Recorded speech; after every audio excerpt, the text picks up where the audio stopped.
Alors bonjour à tous, nous voilà dans cette dernière vidéo sur les circuits logiques et justement nous allons apprendre à voir finalement pourquoi est-ce que les circuits logiques ou comment c'est né finalement cette histoire de circuits logiques.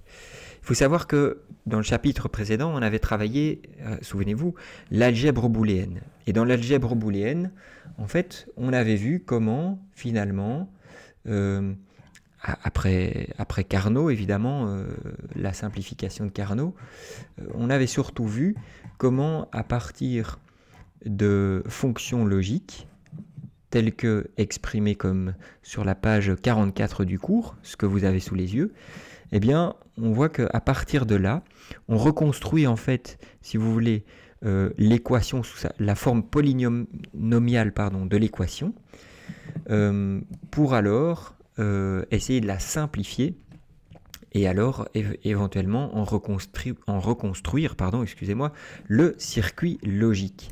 Ce qui devient intéressant, c'est que dans l'algèbre booléenne, c'est pas tellement le fait de...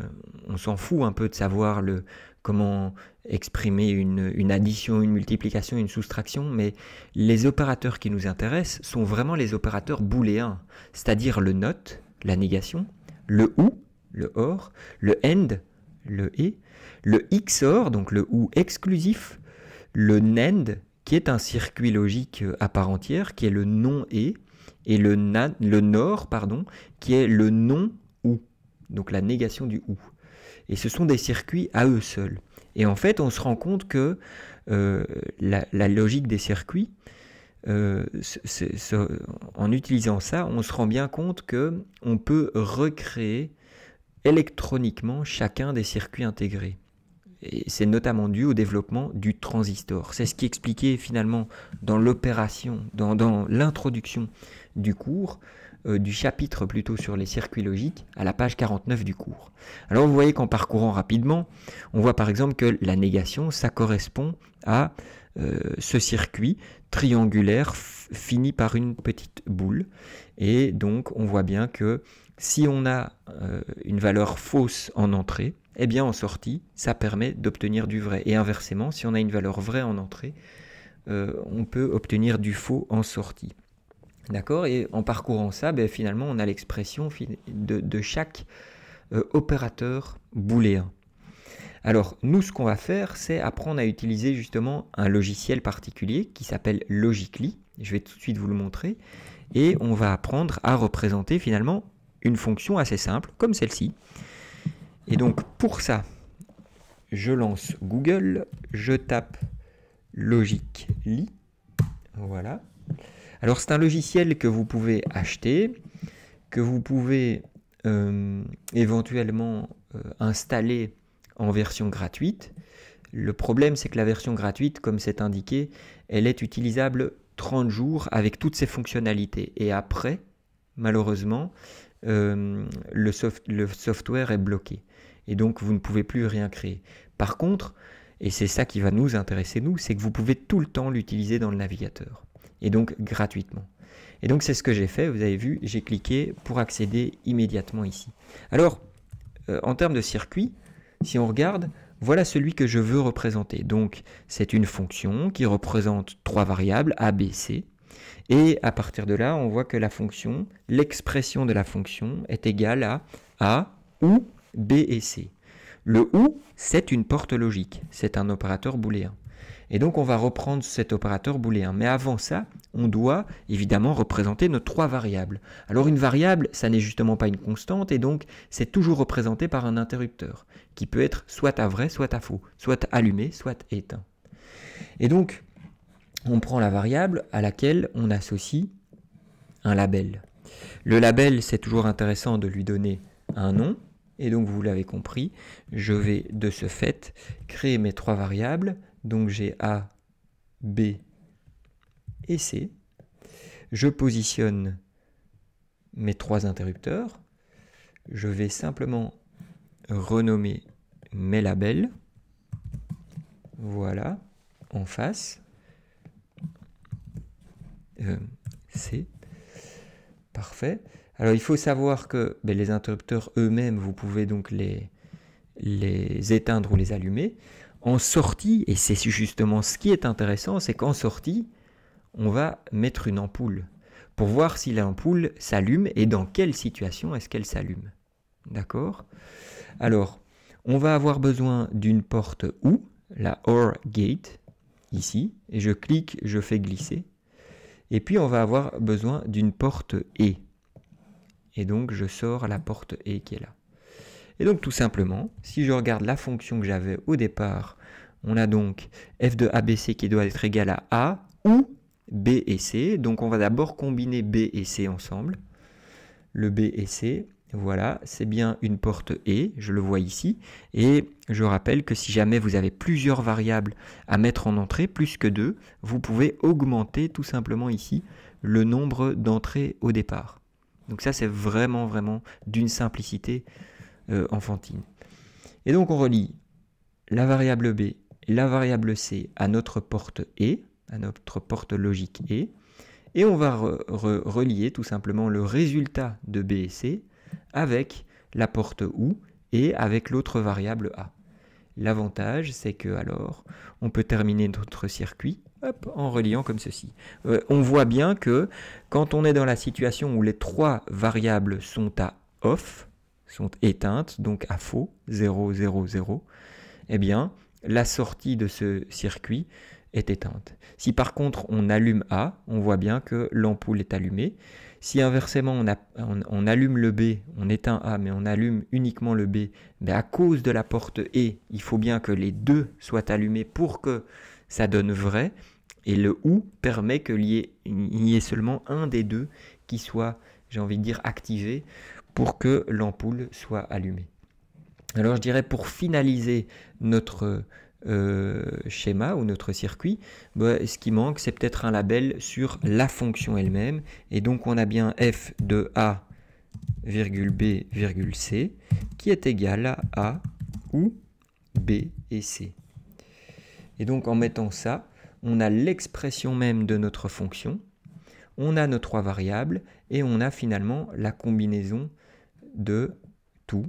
D'accord? Et on voit bien, on peut manuellement, si vous voulez, simuler toutes les possibilités. Alors, dernière chose à montrer finalement dans ce logiciel, c'est que vous voyez qu'il y a moyen d'activer une simulation, mais j'ai envie de dire que ce n'est pas tellement ça qui est important, parce qu'on le fait manuellement en allumant ou en éteignant les interrupteurs. Mais ce qui devient intéressant, c'est qu'on peut exporter, on peut générer une table de vérité. Et donc, vous voyez qu'on a I pour input, input 1, input 2, input 3, output 1. Voilà, on peut l'exporter directement en CSV. On l'a ici. L'avantage, c'est que elle s'ouvre. Alors, vous voyez que quand elle s'ouvre directement, le problème, c'est que c'est un CSV qui ne s'interprète pas bien par les dernières versions de Excel. Et donc, on va simplement, au lieu de l'ouvrir avec Excel, on va aller d'abord l'ouvrir. Donc ce fichier, on va d'abord aller l'ouvrir tout simplement, comment dirais-je, par un éditeur de texte, un éditeur de documents. Et donc, voilà, hein, je vais simplement dans téléchargement, Truth Table, hop, clic droit, ouvrir avec Sublime Text. Comme je suis dans Sublime Text, hop, on voit bien ici le séparateur qui est la virgule. On va changer le séparateur virgule par un point virgule, mais on va surtout utiliser la fonction rechercher remplacer et remplacer finalement systématiquement donc, les virgules par des points virgules. Replace all, ça c'est fait. On va également remplacer les false par des zéros, ce qui est fait. Les true, on va aussi les remplacer par, non pas des zéros, mais ce coup-ci par des 1, des valeurs de vérité à vrai. Voilà. Et alors, on peut remplacer manuellement I1 par A, I2 par B et I3 pour input 3 par C. Et ici, mettre S ou sortie. Voilà, tout simplement. On enregistre notre CSV et là, en refermant Sublime Text, l'avantage, c'est qu'en double-cliquant dessus, on a alors Excel qui met directement dans les bonnes colonnes et qui nous a finalement, par quelques manipulations assez rapides, généré la table de vérité tout de suite. Ça, c'est vraiment confortable. Ça permet évidemment de gagner un temps fou quand vous avez à réaliser un exercice ou un correctif. D'accord ? Et ça, c'est vraiment le truc assez pratique du logiciel. En plus d'avoir donc le circuit, vous avez finalement la table de vérité. Vous avez alors un certain nombre d'éléments qui sont là, qui sont présents. Le circuit, la table de vérité, finalement, vous avez tout. D'accord ? Voilà. Eh bien, ceci clôture la démonstration que je voulais faire avec vous de la création d'un circuit logique avec le logiciel Logic.ly. Vous voyez que c'est vraiment d'une facilité sans nom. Pour le reste, qu'est-ce que je vous demande de faire ? Eh bien, vous voyez que dans les notes de cours sont repris finalement les circuits logiques de base, et plus on descend, plus on se rend compte que, en fait, et c'est ce qu'il a expliqué, il est possible de tout réaliser rien qu'avec des NAND, et il est également possible de tout réaliser rien qu'avec des NOR. En fait, on peut tout réécrire ou réécrire toutes les expressions juste avec le même circuit logique. Pourquoi est-ce qu'à votre avis, on s'est cassé la tête à tout reproduire soit avec des NAND ou soit avec des NOR?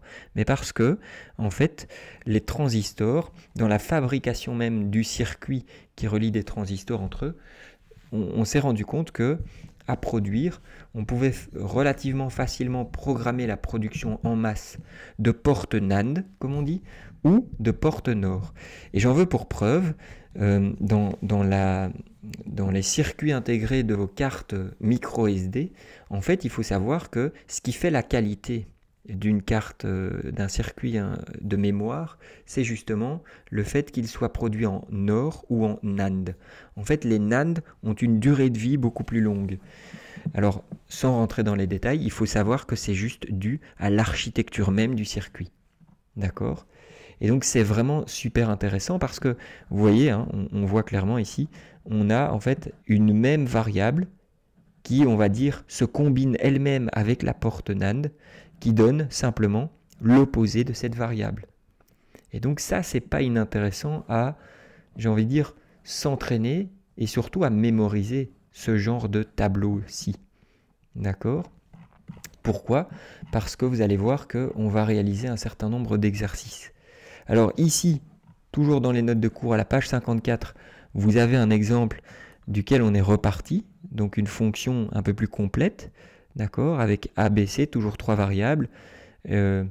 Finalement, on peut reprendre les produits canoniques de la fonction et en extrayant les différents produits canoniques pour lesquels la valeur de vérité est à vrai, on voit qu'on obtient cette expression-ci, cette forme polynomiale-là d'équation, qui n'est pas encore simplifiée et que on pourra simplifier ou qu'on pourra surtout aussi essayer de construire dans un circuit logique.